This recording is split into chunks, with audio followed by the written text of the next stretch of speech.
From starring in his first feature film to thrilling theatre audiences with his performances on stage, our next guest is definitely going places. Let's live out loud with performer, actor and hairstylist Tirath Padam next.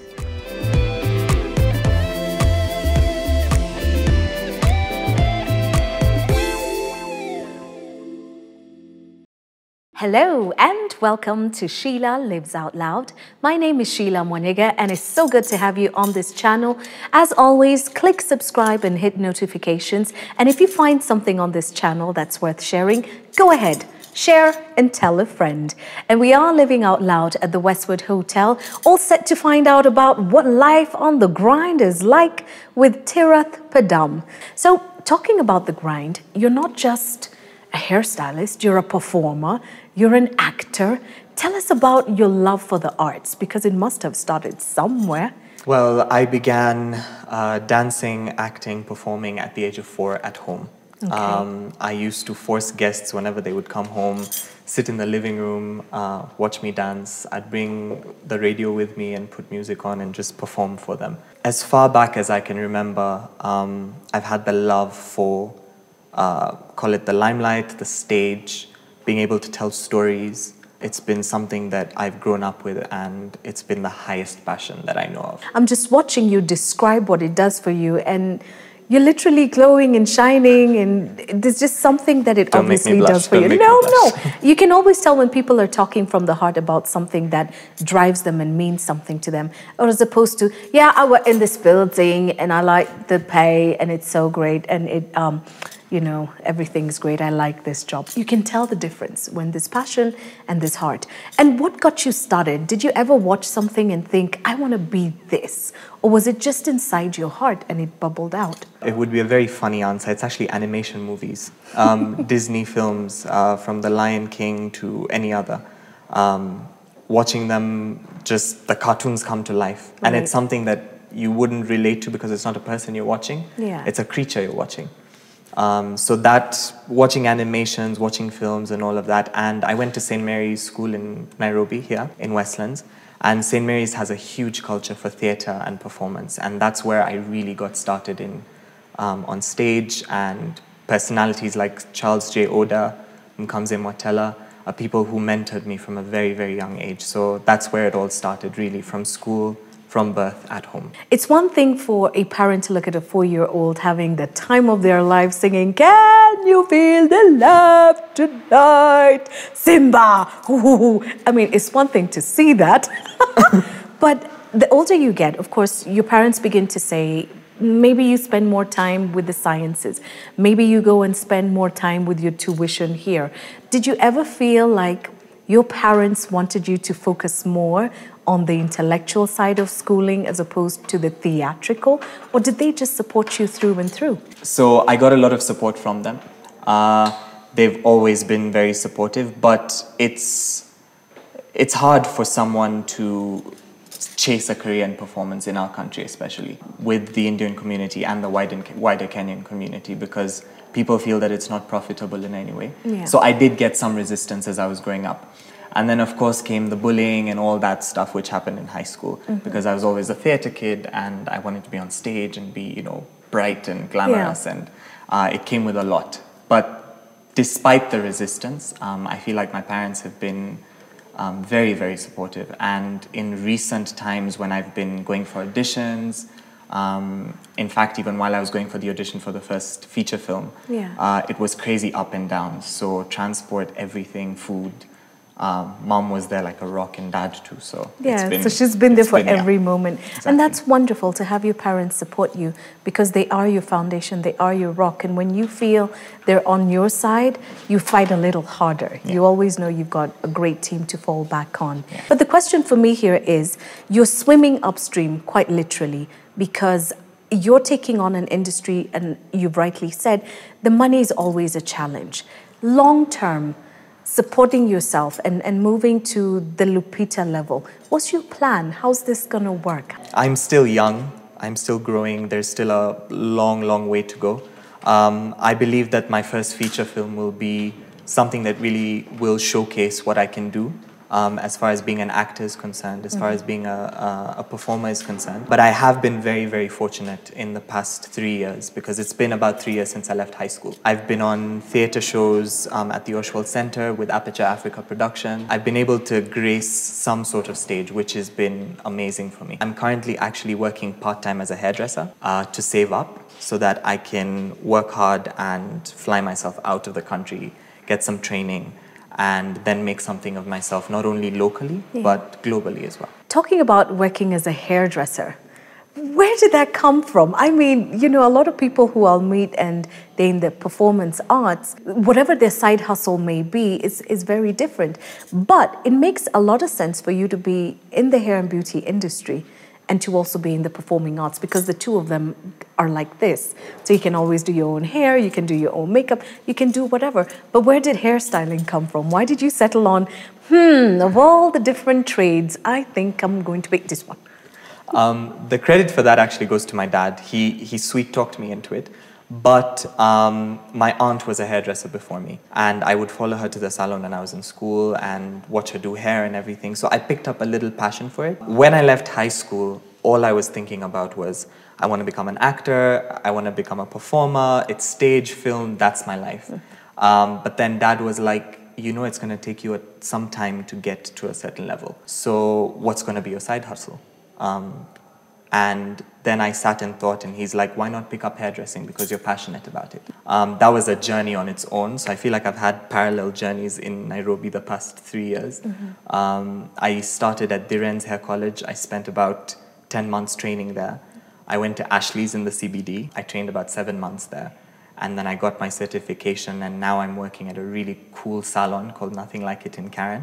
Yeah, met you there. Yes, we met each other there. Yeah, with a great team of professionals who know what they're doing. Absolutely. And it started off with Dad convincing me to take up this passion, mainly to save up to support performance and acting. Now, just recently, you were in your first feature film, and it co-starred one of Kenya's top actresses, Brenda Wairimu. Tell us a little bit about that. So Subira, the feature film, is the feature-length remake of Subira, the short film, which was shot in 2009 by director and writer Sipi Chadha. It graced a lot of global attraction and acclaim as well. Yeah. And so she decided to develop it into a feature film. And I was fortunate to be in an acting workshop at that time, which was about a year and a half ago. And at this acting workshop, I met Robert Agengo. He is a personality in our country.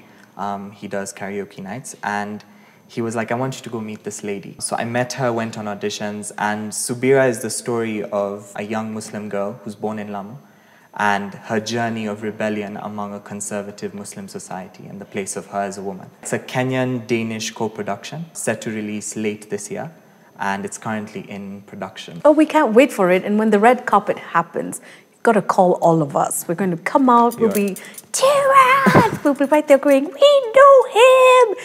And you'd better not ignore us, huh? I'll be like, hi. What, you're going to give us the hello? Oh, of course not. Better not. Not at all. All right. Speaking about cooperations between Kenyan filmmakers and international groups, you've talked about Subira and the Danish input there. Recently, a Kenyan story was nominated for an Oscar. Watuote. I know. And I just was looking at Twitter going up in flames. And of course, it is a collaboration with a German group of filmmakers who came in. In fact, they're students, really. And they came in and together with the Kenyan team were able to tell the story of what happened to some Kenyans who were traveling, and especially the headmaster, the teacher, who unfortunately lost his life. Yes. When you see recognition of this kind for a film that is authentically Kenyan, what do you think we need to do to push our stories more? What is it that we can do? Because I feel there's so many wonderful actors and actresses, but we're still being left behind. It takes something like an international partnership to put us on the map. When is it going to be time when it's just Kenya on the map? Or do we need to have these partnerships happening? I feel like initially when we're just kicking off the ground, a lot of that support is important. yes, as Kenyan filmmakers and storytellers, we need to be true to the story and be really forward and kind about pushing the authenticity of the story ahead, which with Subira, Sippy did very, very well. She wrote the story, she conceptualized everything, and she was very strong in her vision that Subira is going to be about this Muslim girl from Lamu. And I feel like that's important for us to be strong in our, the way we handle the story and be authentic to it. But all the technical support, all the money support as well, we'll definitely need a lot of international support as we're getting off the ground. Okay. But once we're there, I think we should be fine because we've got so many beautiful stories to tell, so many beautiful people and faces to bring up to the limelight. We've looked at the international side of things and the partnerships that enable and make these stories, bubble on the surface and on the international platform.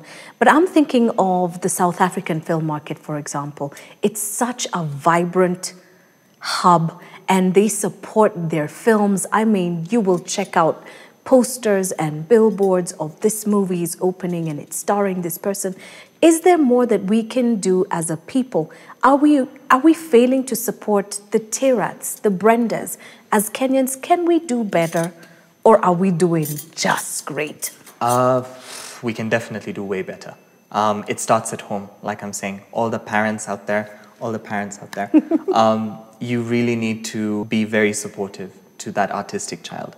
It starts at home with our African families and with our Indian families. Be very supportive to their drive and their passion. Just as an example, Amar Desai, who is the director of Robin Hood the Musical, which I just did last year, Aperture Africa Productions, he is so supportive of young people in the Indian community and in the African community, just to bring them up. So it starts at home, and then on a nationwide level, I feel like the government needs to support and help be able to fund projects like these, be able to take them off the ground.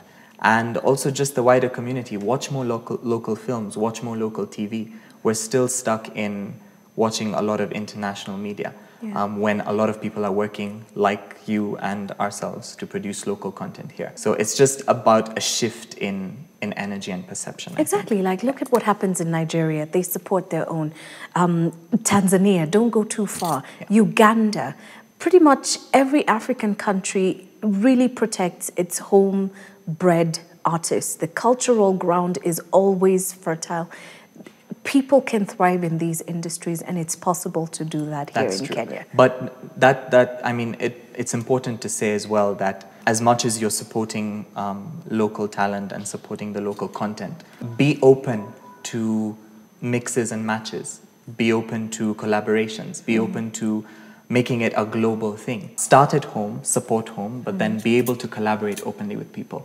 Because the other thing that happens is once you go back into the local, you tend to block out everyone else, which is, again, it's not helping anybody. In closing, where can we see you next, Tirath?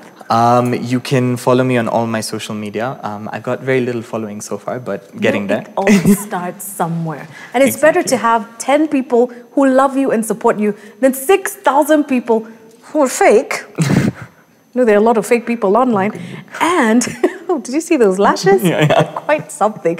Or just having 10,000 people who really couldn't care. Exactly. Right, so you grow your following, you grow your community bit by bit by bit. So you're online? Online, Instagram, Tirath_Padam, Facebook, Tirath Padam, and Twitter, I think about a month ago, I just opened my account, at Padam Tirath. So you can follow the progress and everything that I'm doing on there. I recently did a photo shoot that was very artsy. You can see those pictures as well. And just follow my progress. Hairdressing, acting, and everything that I'm doing. And you can find him at Nothing Like It Spa. And you are at the Karen branch. Yes. Exactly. It's been so great having this conversation, Tirath. So I wish you well when you win your Oscar, because it's only a matter of time. No, I say this because I remember Lupita, and at some point she'd say these wonderful acting awards because she was very passionate about what she did. And maybe a lot of people listened to her and they were like, yeah. But look at her now. She's big. Yes, and there's every reason for you to go the same route as well. We wish you all the very best. Be sure to check out my social media sites and you can find Tirath and show him the support that he needs. We will keep you updated on new releases, new work that he's up to, so we can support our very own. Thank you again for subscribing to this channel. Have you done it? No? Now you've done it. You see, I just give you a moment there to do that. If you haven't, well, okay, I'll give you another moment. Subscribe, hit notifications, and we catch up in the next episode. Until then, we're living out loud at the Westwood Hotel in sunny Nairobi, Kenya. Live out loud, and let's catch up soon. Bye-bye.